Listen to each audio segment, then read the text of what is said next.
Right, it's 8:20, time to dive into the stories of the day with our panel. Sarah Henry is here. She is the Editorial Director of R Media, and Dave Letele, the founder of BBM Motivation. So, what sort of motivation, Dave, did you get yesterday watching Xi Jinping and his friends tromping across Beijing with a massive display of military might? Yeah, it's like the analogy. You know, remember Crocodile Dundee? Yeah. When the knife got pulled out, and he goes, "That's not a knife. This is a knife." You know, Putin went over there, Trump had all these planes flying over, so Putin's gone to his mates and said, "This is a knife." Yeah. It reminds me of peacocks when they're trying to intimidate. They got these 3 peacocks and they're walking around with their feathers out, and saying, like, "We're taking over." You know, that's what it was about. Or at least don't mess with us. Yeah, that's it. Don't mess with us. Don't even think about it. Yeah. Was that the pick you got? The peacock, that was all I could think about, was like, here are all the big boys in these clubs showing off their toys. And, you know, I've really felt for the people involved in that. I mean, logistically, amazing, right? Whoever pulled that together is probably rocking in a corner before it happened, you know, making sure nothing was going to go wrong. But just to pull that spectacle together, A1, but what a show of might, right? That is so loaded in terms of what we're actually trying to achieve. And that's all it is. It's just a show of might. Yeah. They're just in competition. They're just showing America and the rest of NATO that don't screw with us. Yeah, I guess that's what we're seeing. But I was chatting to someone last night, an analyst, who was saying, look, actually, he's had a wee bit of trouble. You know, things have been a bit, off the boil, economically speaking, for China. And they love the army over there. They're really big fans. You know, anytime there's an earthquake or a landslide or something, that's who turns up to fix you. So he kind of had to put on a big show for them, is maybe how they're seeing it. But did you watch the crowd with their little flags? They were all sort of shaking them in unison. I mean, there was no joy there. I wouldn't use that word, like a celebration or a joy or that we would associate with a parade, right? Behind the camera going, shake the flags! Yeah! Now, action!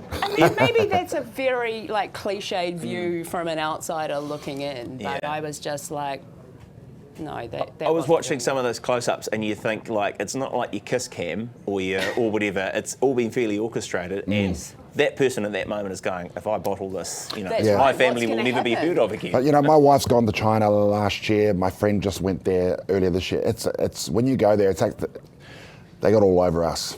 Hey. It's an amazing place. Yeah, very organised. It's really well run. Yep. Yeah. I mean, that parade is a classic example of the efficiency and the structure and bringing massive projects together. Yeah, probably good word then we had Helen Clark and John Key up there sort of shaking hands and representing in some respects. Well, you got to play the game. That's all it's about. You've got to play the game. You got to play the game. Hey, look, the teacher enrolments are up. We've heard that this morning. Would you ever consider a career in teaching? I would be a terrible teacher. I don't think the children would want me to be a teacher. I'd be really interested to see the enrolments this time next year because I think a lot of people were very surprised that the average teacher in New Zealand is earning $100,000, and I think the motivation for that is, and the enrolments, let's look at them next year. Sorry. You carry on. Yeah. Well, whenever there's an economic downturn, there's a massive increase in these things. What the government needs to do is make sure these people stay in it. Yeah, right. It's like then they realise, oh, wait on, this is actually really hard, and I'm not going to get paid very much. So that's really the goal has to be to keep them in the job. Yeah. Oh, well, maybe they'll all start using AI, like the doctor that we were chatting to before. I don't know. I hear a lot of heat though about teachers using AI. And using them to sort of mark the work and all that kind of stuff. We were chatting earlier to a doctor who uses, when he's doing the consultation, he uses like an AI scribe system to keep track of what you're saying, and then he can go away and sort of check the notes afterwards and so on. I mean, if you're sitting in there, is that cool or creepy? My doctor says that at the start of every consultation, is it okay if I use AI to transcribe the notes? I give my permission for that. And then they get sent to me within 10 minutes of that appointment finishing. A lot longer than it took to get the appointment, I'm sure. Oh, look, you just about have to sell a kidney to get a GP appointment. I just had that experience last week. So I don't have an issue with that because if note taking is not necessarily very accurate either.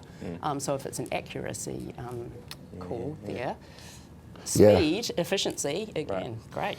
Yeah, there's levels to it. There's levels to AI. You've got to be very careful. I've said this to Ryan before when a MC must have used ChatGPT for my intro, but he was on the free version. And it said, Dave Letele, founder of Big Black Motivation.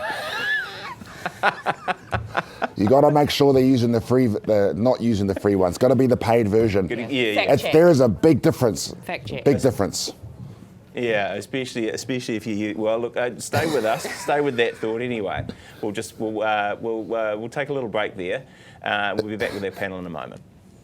Right, we're back with our panel, chatting here with Sarah Henry from R Media. She's the editorial director there, and Dave Letele from BBM Motivation. I'm going to stick with the letters because that's a whole lot safer, as we've found out.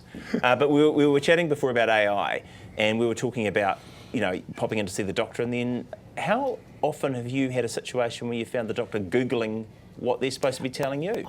Well, it's happened a couple of times, mainly around medications. If they're talking about certain options that there might be in that kind of space, and then they're kind of getting online and looking at that. Look, maybe it's not Google, maybe it's some doctory. You'd hope it is, right? Because they always tell you, databasey thing, but they Google. are looking at this and then going, oh, okay, I can see that there's this, and this. Yeah.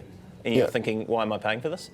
Well, yeah, and they're not cheap. A GP's appointment now, I had an online one the other day. It was $67, and I was online for about 4 minutes.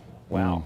Yeah, blew my mind. Yeah. But I guess, that's the problem, right? Access to healthcare. So many people can't even get in to see a doctor or afford it, right? Yeah, well, they can't afford it, and they're having to wait too long, and then they don't go into, if they don't present to the hospital until it's almost too late. That's when it costs them millions of dollars, Yeah. I guess, that's why you're on the fitness tip in the first place, to try and get people to sort of head it off, yeah? Yeah, well, we run programs from the couch where we have nurses and doctors there so that we can catch it early. A lot of people, when you're getting their blood pressure checked, they're like bordering on a stroke, they wouldn't even know it. Hey. People that are type 2 diabetic don't even know it. Wow.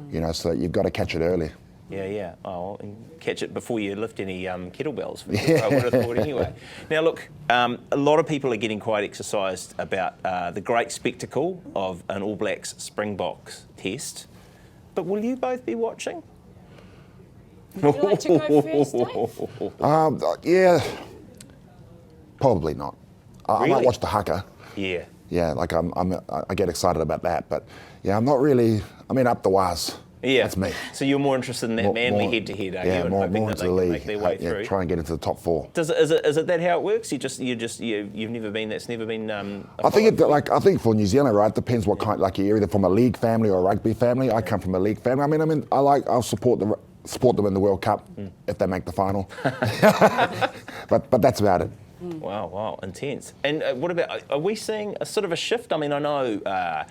A lot's been made about this tour. I think we had a nice piece from Gregor Paul, the Herald rugby analyst, sort of saying maybe a bit too much. Maybe it's more about actually trying to make some dollars out of this. We saw, I think, the Lions tour and British and Irish Lions tour in Australia made their rugby union about 120 million or something. Wow. Big numbers involved. It got them back in the black, didn't it? That totally. One tour. Yeah. Turned it around for them. I'm sure the NZR is looking for the same kind of thing. What do they need to do you think, to try and engage younger fans? Because if I talk to my dad about this weekend, he'll be all about it. If I talk to my 14-year-old son, he'll be like, meh.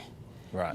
He's looking for a Kansas City Chiefs game. Well, he's on YouTube or doing something that he's controlling, right? Yeah. And I think that there's a connection that's been lost between that team and those players as people with their fans. And if you go back, to the sort of early 90s, late 80s, we really knew about who was in the team and what their family situations were and all that personal stuff. We cared about what the result was. And as time's gone on, the commercial beast has taken over, and they're an entity, not people. I've interviewed a few All Blacks in my time, and you love them when they're young and fresh and they're still talking, and then after about a season, suddenly they're just sounding like they've got the party. We've met with All Blacks before, and we couldn't get photos with them in front of certain things. They couldn't do interviews and say certain things. New Zealand rugby's been so poorly run; they're leaking money like a sieve. So they need to do something. Hopefully, it can generate some. But you're right; they've lost that grassroots. Yeah, just the connection and the care with people really wanting to get behind them and have them win. There's still huge. Fan how much are base, tickets? How much are tickets? How much are kids' tickets to this All Blacks game? I could not tell you. I imagine they're probably sold out. But there you go. That's on me. Maybe we'll go and check that out. I agree. I think let them off the leash. That would be my takeaway from this. Let them off the leash. Let's see a little bit more about who they are, a bit less structure there. Anyway, thanks very much this morning, Sarah Henry from R Media and Dave Letele from BBM Motivation.